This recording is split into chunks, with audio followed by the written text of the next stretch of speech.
अस्सलामुअलैकुम, आप देख रहे हैं स्पोर्ट्स बज़ और मैं हूं लुकमान अली। पाकिस्तान क्रिकेट टीम रावलपिंडी में मौजूद है। बांग्लादेश क्रिकेट टीम रावलपिंडी में मौजूद है। 2 टेस्ट मैचों पर मुश्तमिल ये टेस्ट सीरीज़ है और दूसरा टेस्ट मैच आज पहला दिन दूसरे टेस्ट मैच का बारिश की नज़र रहा, बारिश के नाम रहा। बारिश की वजह से मैच शुरू ही नहीं हो सका। मुसलसल बारिश होती रही है और अभी भी बारिश हो रही है, जिसकी वजह से टेस्ट मैच का दूसरा दिन उसका आगाज़ ही नहीं हो सका।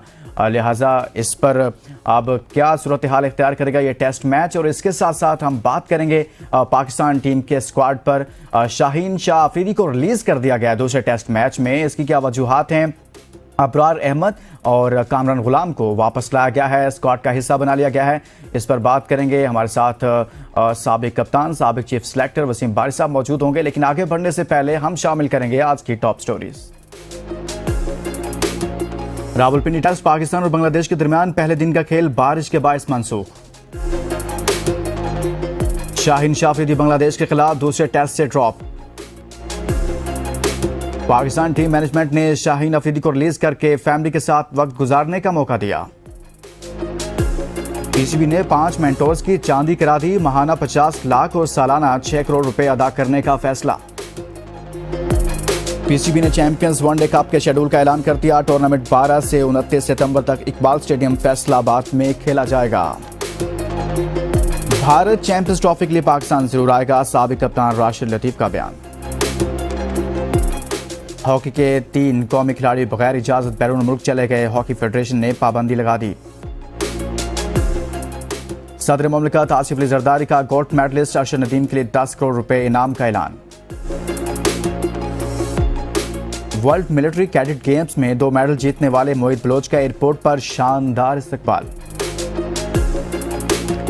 नेशनल गेम्स में शरीक खिलाड़ियों के डोप टेस्ट कराने का फैसला। आज की टॉप स्टोरीज आपने जानी है। यहां पर हम बात करेंगे टेस्ट सीरीज के हवाले से।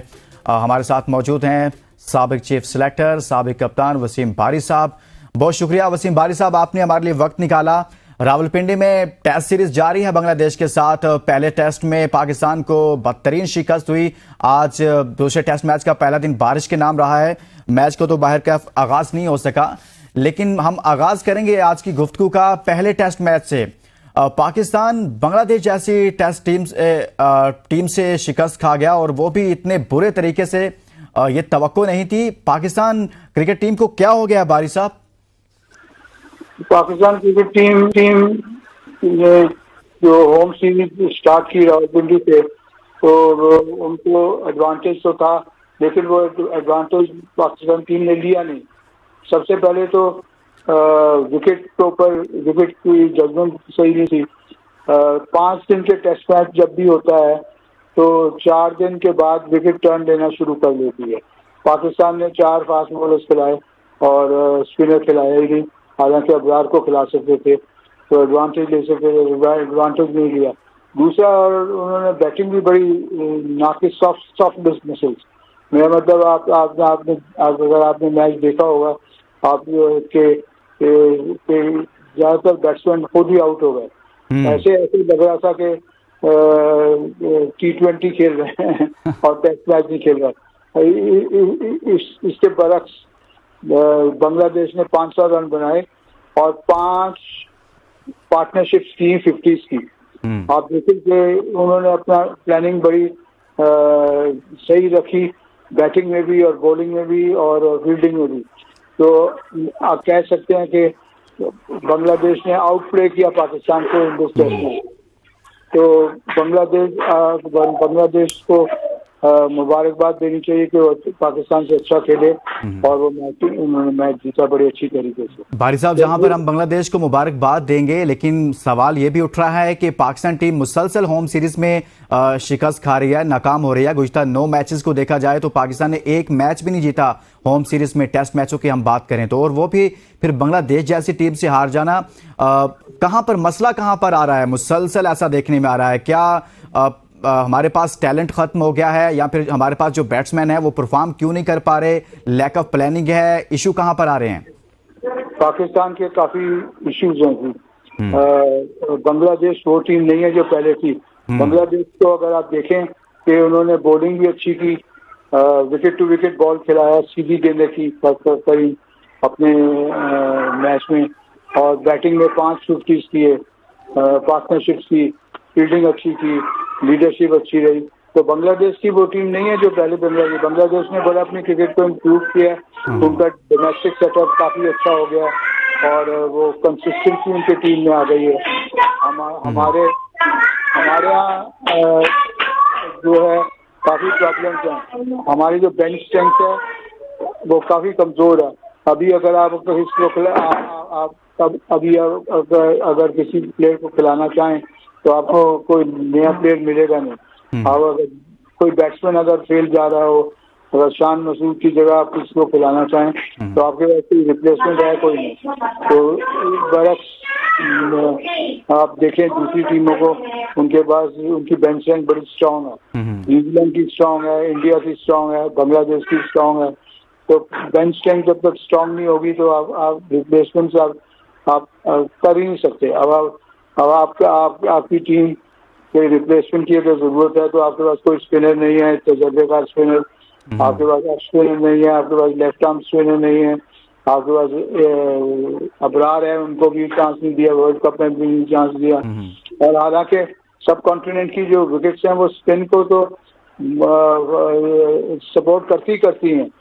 पाकिस्तान की विकेट, सब कॉन्टिनेंट की विकेट्स में तो स्पिनर खिलाना तो लाजम है।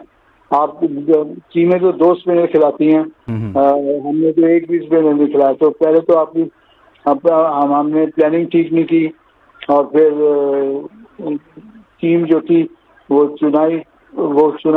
भी सही नहीं किया।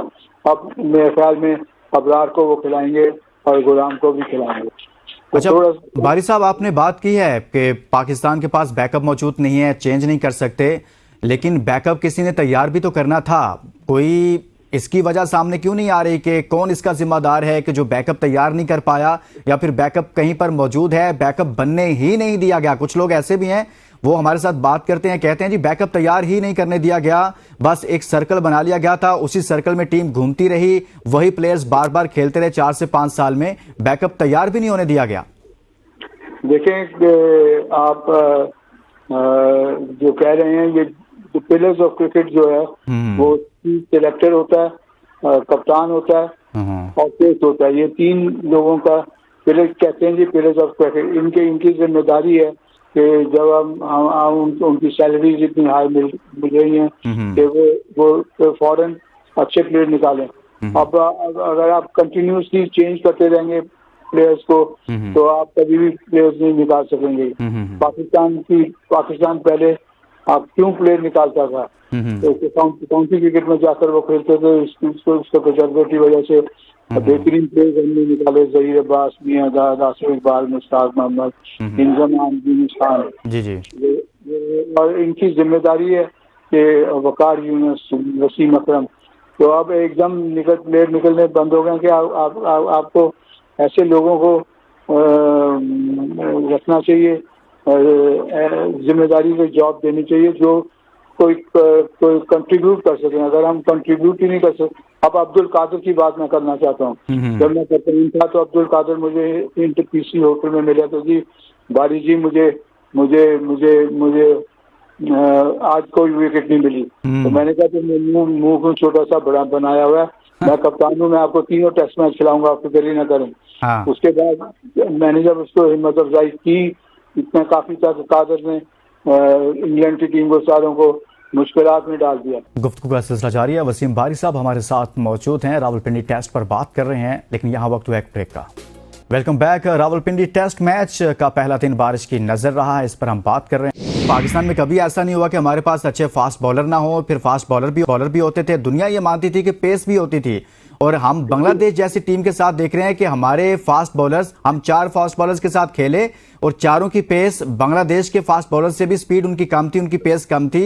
ये हम कहां पर खड़े हो गए बारी साहब? बिल्कुल सही है, आपने कहा कि अब जो अफरीदी है वो भी एक उसकी बॉल में देख रहा था कि 140 पर बॉल कर रहा था। कहाँ वो 145 147 पर 148 पर करता था, अब 140 पर कर रहा है। और इसी तरह से मगर ये काम जो है, जो स्पेशलाइज लोगों का काम है, क्रिकेट बोर्ड की मैनेजमेंट को ये डिसाइड करना चाहिए कि ऐसे लोगों को लाएं जिनकी ज्ञानदारी पर कोई शक ना हो, जिनका क्रिकेट की नॉलेज अच्छी हो। और फ्रीक्वेंट चेंजेस, अगर आप फ्रीक्वेंट चेंजेस करते रहेंगे, कप्तानों में चेंज करते रहेंगे, कोच में चेंज करते रहेंगे, बोर्ड मैनेजमेंट चेंज होती रहेगी, तो आपके पास अच्छे रिजल्ट्स नहीं आएंगे। एक टाइम ऐसा था कि पाकिस्तान की टीम जो थी 60s एंड 70s में बेस्ट पॉसिबल टीम समझी जाती थी। तो काम मुश्किल है लेकिन नामुमकिन नहीं है। हमको ये सोचना चाहिए कि हम किस तरह रीबिल्ड करें टीम और कंसिस्टेंसी लाएं। अगर हम हर वक्त प्लेयरों को चेंज ही करते रहेंगे और नहीं बारी साहब, ये भी तो मामला है ना, प्लेयर चेंज भी तो नहीं हो रहे ना। हम 4 साल से ये सवाल उठ रहा है कि वही उन्हीं प्लेयर्स के साथ खेले जा रहे हैं और वो परफॉर्म भी नहीं कर रहे। हम देखें ना, ओडीआई हो, T20 हो, हम यूएसए से हारे, हम बांग्लादेश से हार गए, फिर उसके बाद हम जिम्बाब्वे से हारे, आयरलैंड से हारे। तो कैप्टन भी वही है 5 साल से। अगर हम ओडीआई T20 की बात करें, चलें टेस्ट में तो अभी शान मसूद आए, तो मुसलसल यही नतायज आ रहे हैं हमारे पास। हाँ, मैं कह रहा हूँ कि कंसिस्टेंसी होनी चाहिए। न्यूजीलैंड ने अपने टीम को रीबिल्ड किया, उन्होंने 25-30 प्लेयर तैयार किए और फिर उन 25-30 प्लेयरों में ही वो खेलते रहे। तो उनकी टीम देख लें आप कैसी परफॉर्मेंस कर रही है। इसी तरह इंग्लैंड ने जब वर्ल्ड कप में वो हारे ऑस्ट्रेलिया में, तो उन्होंने बिल्कुल नई टीम बनानी शुरू कर दी। अब इंग्लैंड की टीम देख रहे हैं आप कैसे खेल रही है। तो आपको राइट चॉइसेस करनी जरूरी है। आप ऐसे लोगों को सिलेक्टर अगर बना देते हैं जिनकी नॉलेज ही नहीं है, जिनकी ज्ञानदारी नहीं है, देखें पाकिस्तान टीम, मैं सिलेक्टर रहा हूँ, पाकिस्तान टीम चीफ सिलेक्टर सबसे ज्यादा दफा रहा हूँ। तो जो पाकिस्तान टीम की सिलेक्शन बड़ी आसान है। 8 प्लेयर तो खुद ही सिलेक्ट हो जाते हैं जी। उसमें 2 प्लेयर की सिलेक्शन करनी होती है कि आपको स्पिनर को खिलाना है या फास्ट बॉलर को खिलाना है या ऑलराउंडर को खिलाना है। तो आप दो प्लेयरों को सिलेक्शन के लिए इतना मुश्किल काम नहीं है, मगर आपके राइट चॉइसेस करनी बड़ी जरूरी है। अगर आप राइट चॉइस नहीं करेंगे तो फिर आपकी परफॉर्मेंस जो है बड़ी कमजोर हो जाएगी और आपका लेवल अप क्या आ गया, 8वें नंबर पर आ गया मेरे ख्याल। आप बिल्कुल ऐसे ही है। तो बारी साहब, सिलेक्शन का म्यार तो आपने बताया, आप माजी में कैप्टन भी रहे, चीफ सिलेक्टर भी रहे, तो आप नहीं समझते कि इस वक्त पाकिस्तान का जो सिलेक्शन का म्यार है वो काफ़ी तनज़ली का शिकार है? कोई म्यार नज़र नहीं आता। म्यार कहना भी मेरे ख्याल में तो इंसाफ नहीं होगा। बिल्कुल, देखें आप जो वर्ल्ड कप हुआ है इसमें इंडिया में और श्रीलंका में मैचेस, इंडिया में मैचेस जो होने थे वो यूएसए में और वेस्ट इंडीज में हो रहे थे, T20 के मैचेस। और आपने देखा कि लेग स्पिनर जो था वो बड़ा कामयाब रहा। इंग्लैंड का रशीद, अफगानिस्तान का राशिद और जंपा, हम स्पिनर लेकर ही नहीं गए। और स्पिनर का एक रोल होता है मिडिल ओवर में। तो आपकी जो प्लानिंग है वो इस तरह की होनी चाहिए और उस तरह के आपके पास प्लेयर भी फिर सिलेक्ट करें। अगर आप सिलेक्ट कर दें, अच्छे प्लेयर नहीं सिलेक्ट करेंगे और आपकी प्लानिंग जो है वो डिफरेंट होगी, तो आपके रिजल्ट्स नहीं आ जाएंगे। ये बड़ा मेहनत का काम है और डेडिकेशन का काम है और समझदारी का काम है। लेकिन वो समझदार अब पता नहीं कहाँ चले गए हैं भारी साहब। अच्छा, कुछ बात करेंगे। पीसीबी ने जो चैंपियंस कप मुतारिफ करवाया है उस हवाले से 5 मेंटोर्स पीसीबी सामने लेकर आया है, जिसमें सकलैन मुश्ताक हैं, वकार यूनुस हैं, सरफराज अहमद हैं, शुएब मलिक हैं, मिसबाउल हक हैं और इनको माहाना 50 लाख भी दिया जाएगा। आप क्या समझते हैं कि इससे कोई बेहतरी आएगी? क्या करने जा रहा है पीसीबी? पेंटेंगुलर जो है हमारे जमाने में भी पेंटेंगुलर होता था और इसमें 5 बेस्ट टीम्स पाकिस्तान की खेलती हैं, लेकिन उसमें ये जरूरी होना चाहिए कि पाकिस्तान के बेस्ट प्लेयर्स उसमें खेलें। अगर पाकिस्तान के बेस्ट प्लेयर्स नहीं खेलेंगे तो आपके पास रिजल्ट्स नहीं आएंगे। तो ये बड़ी जरूरी है कि कंपटीशन उस टूर्नामेंट का बड़ा सख्त होना चाहिए। जब कंपटीशन सख्त होता है तो तो फिर ही डेवलपमेंट होती है प्लेयर्स की। ये वो हमारे जमाने में पेंटेंगुलर टूर्नामेंट कहा जाता था। अयूब ट्रॉफी होती थी, कायद आजम ट्रॉफी होती थी और पेंटेंगुलर टूर्नामेंट होता था। ये उसी तरीके का टूर्नामेंट है और ये 50 ओवर क्रिकेट होगी। तो मैं उम्मीद करता हूं कि इससे रिजल्ट्स अच्छे आए, क्योंकि अगर मेंटर्स एक प्लेयर भी दे दें पाकिस्तान को इंटरनेशनल लेवल का, तो मैं समझता हूं कि उन्होंने अच्छा काम किया।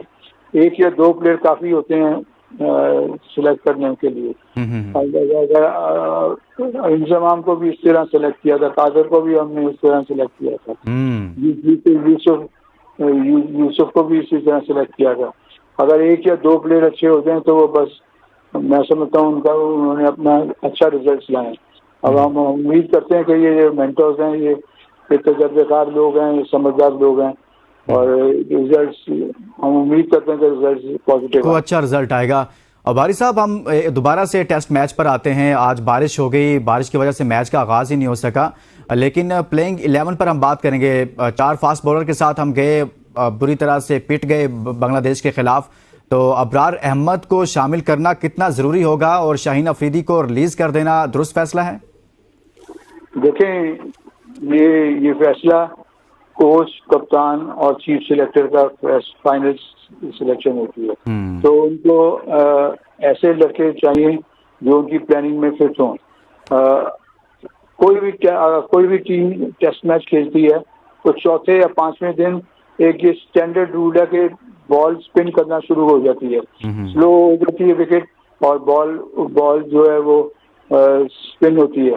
तो स्पिनर के बगैर तो कोई टीम जाती नहीं। मेरी तो हैरानगी हुई है कि पाकिस्तान ने स्पिनर के बगैर कैसे टेस्ट मैच खेल दिया। बहुत शुक्रिया वसीम बारी साहब, साबिक चीटर और साबिक कप्तान हमारे साथ मौजूद थे। हमने बात की है रावलपिंडी टेस्ट पर। पाकिस्तान दूसरे टेस्ट में अब क्या करेगा, लेकिन पहला दिन उस टेस्ट मैच का बारिश की नज़र हो गया है। ताहम इस 2 मैचों की टेस्ट सीरीज़ में बांग्लादेश को 1-0 की बढ़तरी हासिल है। इसके साथ इजाज़त दीजिए और अपना बहुत सारा ख्याल रखिए। अल्लाह हाफ़िज़।